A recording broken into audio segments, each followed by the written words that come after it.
கர்த்தருக்கு பிரியமானவர்களே, இன்றைக்கும் வேதத்திலிருந்து ஒரு அழகான ஜெபத்தை கற்றுக்கொள்ள போகிறோம். அப்படிப்பட்ட ஜெபம் நாம் செய்வோம் என்றால் நம் வாழ்க்கையிலும் இழந்ததை பெற்றுக் கொள்ள முடியும். இனி நடக்காது என்பதை நடத்தி காண்பிக்க முடியும். அப்படி ஜெபித்த மனிதர் யார்?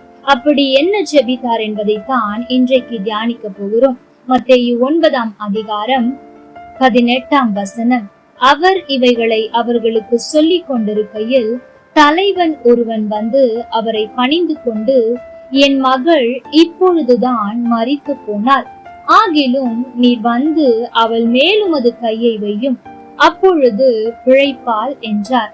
ஆம் தேவ ஜனமே, இந்த இடத்தில் ஒரு ஜெப ஆலய தலைவன் ஒருவன் ஆண்டவரிடத்தில் வந்து ஜெபிக்கிற காரியத்தை பார்த்தீர்களா?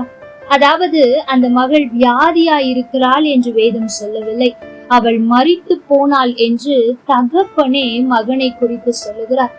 இதே நாம் அந்த இடத்தில் இருந்திருந்தால் நாம் என்ன செய்திருப்போம் என்பதை சற்று யோசித்து பாருங்கள்.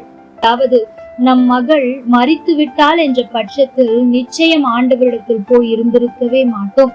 ஆனால் அந்த ஜெப ஆலய தலைவன், என் மகள் மரித்து போனால் உண்மைதான், ஆனால் அவளை உயிர்ப்பிக்க வல்லமையுள்ள தேவன் ஒருவர் இருக்கிறார், அவரிடத்தில் போய் நான் சொன்னால் எனக்காக அவர் யாவையும் திரும்ப கொடுப்பார், மரித்து போன என் பிள்ளையை திரும்ப கொடுப்பார் என்ற விசுவாசத்தை பாருங்கள். எவ்வளவு அதிகமான விசுவாசம்! அந்த விசுவாசம் ஒருவேளை சுற்றி இருக்கிறவர்களால் நகைப்பை உண்டு பண்ணிருக்கலாம். யோசித்து பாருங்களேன். அங்கே அவர் போய், ஆண்டவரே, என் மகள் மரித்து போய்விட்டாள், நீர் வந்து சுகமாக்கும் என்று சொன்ன போது சுற்றி இருந்து அநேக குரல்கள் வந்திருக்கலாம். மகள் மரித்து போனால் இப்பொழுது ஆண்டவரை கூப்பிடுகிறீரே என்று கேட்டிருக்கலாம். பிள்ளை மரித்து போய்விட்டதனால் பைத்தியம் பிடித்து விட்டது போல ஏதோ உளறுகிறார் என்று சொல்லி இருக்கலாம். அப்படி அநேக வார்த்தைகள் வந்திருக்கலாம். ஆனால் அவர் அதை பற்றி சிறிதும் யோசிக்கவில்லை. என் தேவன் எனக்காக செய்வார் என்ற விசுவாசம் அவருக்குள்ளாய் இருப்பதை நாம் பார்க்க முடிகிறது. ஆண்டவரும் அவர் வார்த்தையை கேட்டு பின் செல்லுகிறார்.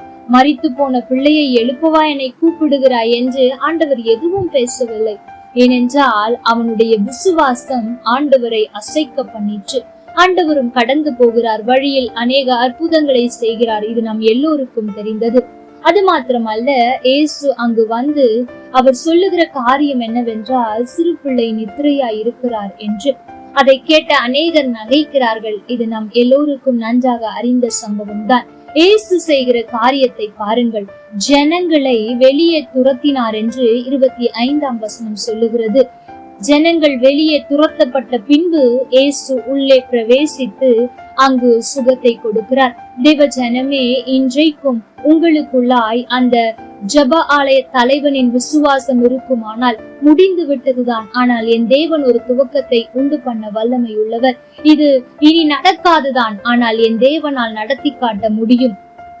இவை எல்லாவற்றையும் நான் இந்த வருடத்தில் இழந்து விட்டேன், உண்மைதான், ஆனால் திருப்பி கொடுக்க அவர் போதுமானவர் என்று நீங்கள் விசுவாசத்தோடு ஜெபிப்பீர்கள் என்றால் ஆண்டவர் உங்களுக்குள்ளாய் பிரவேசிப்பார்.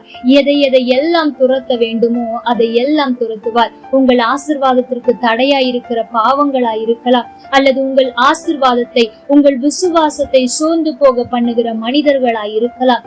எந்த காரியமாயிருந்தாலும் அதை வெளியே துரத்திவிட்டு அவர் உங்களுக்குள்ளாய் வந்து உங்கள் வாழ்க்கையினுள் வந்து அநேக அற்புதங்களை செய்ய அவர் போதுமானவர். அன்றைக்கு எப்படி மரித்து போய்விட்டது என்று சொன்ன அந்த சிறு பெண்ணின் கையை பிடித்து எழுந்திருக்க செய்தாரோ, இன்றைக்கு உன் வாழ்க்கையில் எதையெல்லாம் மரித்து போய்விட்டது, முடிந்து விட்டது, இனி அவ்வளவுதான் என்று நீ நினைத்திருக்கிறாயோ, அந்த காரியத்தில் எல்லாம் அவர் உன் கையை பிடித்து எழுந்திரு, நான் உன்னோடு கூட இருக்கிறேன், எழுந்திரு, நீ செய்ய வேண்டிய காரியம் அநேகமாய் இருக்கிறது, எழுந்திரு என்று சொல்லி உன்னை கொண்டு அநேக காரியங்களை செய்ய வைக்க அவர் போதுமானவராயிருக்கிறார். ஆகவே இந்த நாளில் ஜெப ஆலய தலைவனுக்குள்ளாய் இருந்த விசுவாச ஜெபம் உங்களுக்குள் இருக்கிறதா என்பதை சிந்தித்து பாருங்கள். இன்றைக்கு புதுப்பியுங்கள். ஆண்டவரே, இதெல்லாம் முடிந்து விட்டதுதான். ஒருவேளை இந்த வருடத்தில் நீ செய்வேன் என்று சொன்னீர், ஆனால் முடிவுக்கு வந்து விட்டோம், முடிந்து போனாலும் எனக்காக நீர் செய்வீர் என்று விசுவாச அறிக்கை செய்து பாருங்கள். செய்கிறவர் நிச்சயமாய் செய்வார், ஏமாற்ற மாட்டார். கர்த்தர் தாமே உங்களோடு கூட இருந்து உங்களை ஆசீர்வதிப்பாராக. ஆமென். லைக் பண்ணுங்க, ஸ்டார்ட் பண்ணுங்க.